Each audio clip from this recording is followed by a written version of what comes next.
E aí, gente, tudo bem? Sejam bem-vindos a mais um vídeo do Parabólica. Deixa eu ajeitar as coisas aqui, deixar mais bonitinho, chegar um pouquinho mais pra cá. Eu sou o Pedro Renó, professor, e vídeo de notícia porque ontem, domingo, dia 12, nós tivemos aí uma carta aberta de diversas entidades educacionais sérias no Brasil que enviaram, né, fizeram essa carta aberta endereçada aí a futuros políticos, né, na verdade, principalmente ao ex-presidente Lula e atual candidato ou pré-candidato à presidência da República, o Luiz Inácio Lula da Silva, pedindo a revogação do novo ensino médio ou da reforma do ensino médio. Vamos entender isso, eu vou explicar para vocês o que é essa reforma e aí a gente vai dar uma passada por essa carta para entender.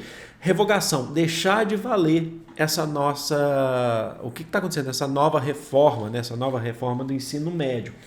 Então eles enviaram essa carta aberta, eu não vou ler a carta aberta inteira, mas eu deixo aqui na descrição todos os links que são necessários para vocês, tá bom? Então eles enviaram essa carta fazendo críticas e pedindo a revogação, que deixe de valer o novo ensino médio, tá bom? Para começar, esse novo ensino médio, essa reforma do ensino médio foi feita através de uma medida provisória, uma MP. Está aqui o nome 746 de 2016 do governo Temer, assim que o Temer assumiu a presidência, e ela passou a valer através da LDB. Ela modificou a LDB, que é a Lei de Diretrizes e Bases da Educação, já em 2017, sendo colocada em prática a partir de fevereiro agora desse ano que a gente está vivendo, que é o 2022. A questão é que existem muitas críticas da precarização do ensino já pós aí, eu vi inclusive matérias falando que em São Paulo, onde começou a se aplicar primeiro o novo ensino médio, as coisas não funcionaram, não estão funcionando.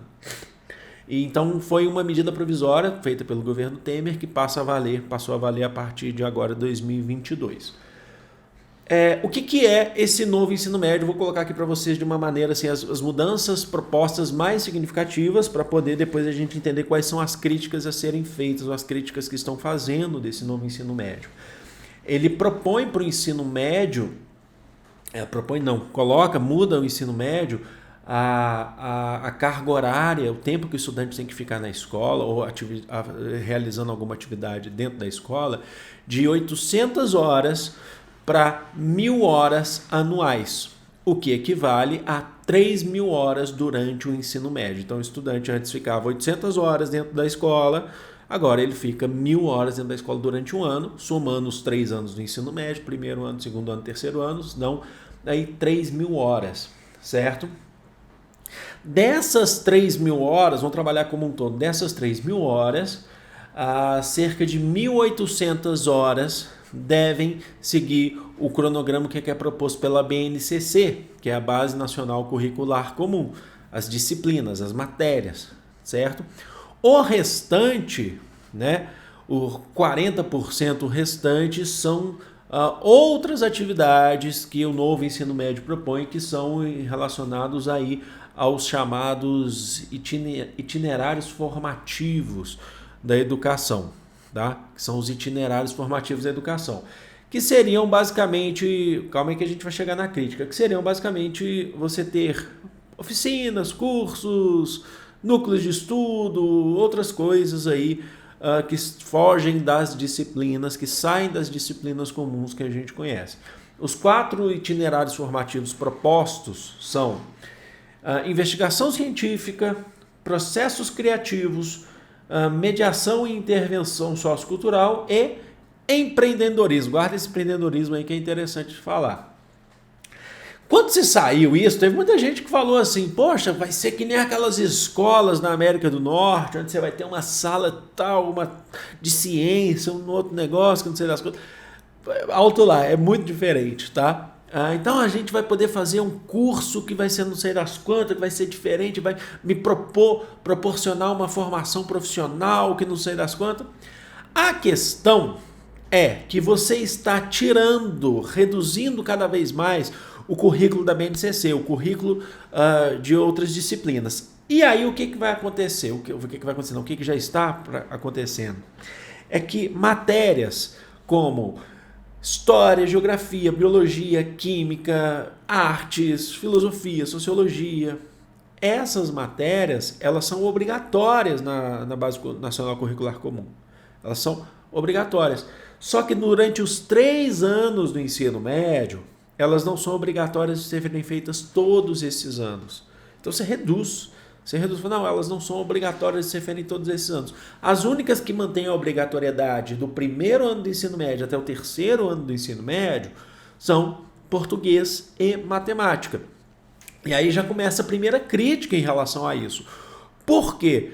Quer dizer então, que as outras disciplinas elas não são importantes? Pensa no momento que a gente está vivendo de pandemia, de explicar a importância da vacinação. Tudo bem, o professor de matemática pode explicar, um professor de português pode explicar, mas a matéria, o conteúdo a ser feito dentro da biologia, dentro da química, será que ele não é essencial? Será que ele não é fundamental? E assim você pode pensar em qualquer outra disciplina. Você pensar em questão de climatologia na geografia, você pensar em questão de desigualdades sociais dentro da ciência da humanidades, que são importantes para você entender esse processo, o processo atual, o processo da nossa sociedade. Então ela reduz e fala assim, essencial mesmo é português e matemática. As outras você não precisa ter obrigatoriedade de ter, nesses 3 anos, as escolas podem fazer escolhas para mudar. E aí que entra outra questão. Mas como assim? Quem que vai escolher? É o estudante? Não, a escola, nesses itinerários formativos, que vai aplicar, ela vê de acordo com a sua necessidade. Aqui é legal fazer uma oficina de tal coisa, ali é legal fazer uma oficina de tal coisa. E onde que está a crítica nisso? As escolas são desiguais, sabe? Se você estudou ou estuda, ou é professor ou professora, em alguma escola X, Y, tal, ou, sabe, leva seu filho, sua filha, você sabe que existem escolas e escolas, mesmo as públicas, tá? A gente não está nem falando das particulares também, que tem que se adequar, mas mesmo as públicas, elas são diferentes e são de regiões socioeconômicas diferentes. E os recursos para que se façam esses itinerários formativos, eles continuam sendo escassos. Então, a maior crítica que se faz é que a maior fragmentação do ensino médio leva a maior desigualdade do ensino médio, do ensino que não era, é importante que se diga aqui, porque eu sei que vai ter gente que vai falar, apontar o dedo, e eu não estou nem aí, mas é importante que se diga, a educação não era prioridade antes dessa medida provisória, a educação não era boa, certo? Mas ela parece que ela caminha para uma fragmentação maior que leva a maior desigualdade. Mas trazer coisas legais é tornar a aula mais atrativa. Mas como que você torna uma aula, uma escola mais atrativa com pouco recurso? Então, existem escolas que vão poder fazer oficinas que podem ser maravilhosas e escolas que não vão conseguir ter isso. E aí você tem o quê? Você acaba tendo uma deficiência no ensino do estudante. Sabe aquele estudante que chega? Muitos aqui chegam aqui no canal e falam assim, professor, eu tive um problemaço, né? Tive um vácuo no meu ensino, estou aqui tentando aprender alguma coisa assim. Isso pode ser muito mais comum do que já é muito comum, infelizmente. Mas isso pode ser muito mais comum. Mas o curso pode ser legal para ajudar numa formação profissional, que não sei das contas. Mas isso já é de acordo com a escola. Não é homogêneo, é heterogêneo, sabe? Isso é de acordo com a escola. E pode ter escola que toca o F para isso. Fala assim, tô nem aí, vai ser um curso assim só para tapar o buraco desses itinerários formativos.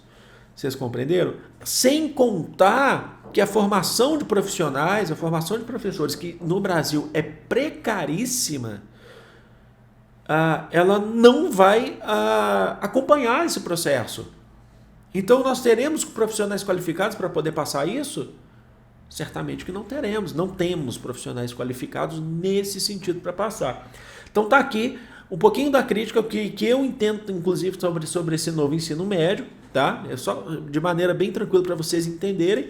E a carta aberta, lembrando que outra coisa, esse ensino médio, quem que baseou foram o empresariado brasileiro que participou dessa formulação desse novo ensino médio. Entre eles, vocês podem contar aí Fundação Lemã, Instituto Fundação Unibanco, então banqueiros, né, Itaú Unibanco, que fizeram parte desse processo da formação desse ensino médio, tentando adequar a carga horária do ensino médio à formação, com essa justificativa de tornar as aulas mais atrativas, mas pensando na questão do empresariado, na questão do trabalho, da questão financeira. Então isso é muito importante se destacar. Eu não vou ler a carta aberta inteira, porque senão o vídeo fica muito desgastante para vocês aqui, eu tenho certeza disso. Mas entre os pontos aqui dessa carta, só algumas críticas aqui que eu passo para vocês. Ponto 1, fragiliza o conceito de ensino médio como parte da educação básica, assegurando na lei diretrizes e bases da educação, na medida em que essa etapa deixa de ser uma formação geral para todos. Fragmenta. Lembra que eu falei para vocês. Amplia a adoção do modelo de ensino médio em tempo integral. Você vai, tempo integral é interessante. Sem assegurar investimentos suficientes para garantir condições de acesso e permanência dos estudantes. Ó, o recurso. Não se tem recurso. Eu estou lendo só trechos aqui importantes da carta aberta para vocês. Induz jovens de escolas públicas a cursarem itinerários de qualificação profissional de baixa complexidade e ofertados de maneira precária em escolas sem infraestrutura. É o que eu falei para vocês também. Coloca um curso aí de especialização profissional, mas de baixa complexidade na periferia, porque esse aí vai aprender isso aí mesmo. Então você continua fazendo a desigualdade, você acentua, assim, enquanto outros de escolas mais que recebem mais recursos, escolas em áreas socioeconômicas mais ricas, acabam tendo mais privilégios sobre isso. Privilégios. Coloca em risco o modelo de ensino público mais bem sucedido e democrático do país. O ensino médio integrado, praticado pelos Institutos Federais de Educação, Ciência e Tecnologia, trata-se de um modelo que adota cotas sociais e raciais de ingresso desde 2012 e que apresenta resultados excelentes está falando dos institutos federais, em larga escala e tal. Seu centro organizador é a integração entre uma formação geral básica, fundada nos princípios, está falando que você diminui a força dos institutos federais, certo? Que são importantes. Deveria ter mais acesso, né? Logicamente. Aumenta consideravelmente o número de componentes curriculares e acentua a fragmentação. Uma justificativa para a reforma do ensino médio era justamente a necessidade de diminuir o número de disciplinas escolares obrigatórias. Contudo, a implementação da reforma nos estados vem realizando exatamente o contrário. Embora exista aumentar o número por conta dessas questões, e aí você não consegue seguir, tá bom? Desregulamenta a profissão docente, o que se apresenta de duas formas. Construção de itinerários formativos que objetivam a aquisição de competências e instrumentos, desmontando a construção dos conhecimentos e métodos científicos que caracterizam as disciplinas escolares. E 2, oferta das disciplinas de educação profissional por pessoas sem formação docente, tá? Sem formação docente e contratadas precariamente para lidar com jovens em ambiente escolar. É a questão da terceirização, né? Vamos lá, gente, vamos lá, tá acabando, tá? Amplia e acentua o processo de desescolarização do país, terceirizando parte da formação escolar para agentes exógenos ao sistema educacional, empresas, institutos empresariais, organizações sociais, associações, indivíduos. Aí está, inclusive, o interesse dessas empresas, né? Instituto Itaú Unibanco, por aí vai, Fundação Lemã, que você fala assim, os caras manjam de educação, eles são muito mais empresariado do empreendedorismo mesmo do que a educação. 8. Vamos lá. Compromete a qualidade do ensino por meio da oferta massiva de educação à distância. A experiência com o ensino remoto emergencial durante a pandemia de Covid-19 demonstrou a imensa exclusão digital. Isso é verdade, né? O ensino à distância mostrou, porque não era todo mundo que tinha condições.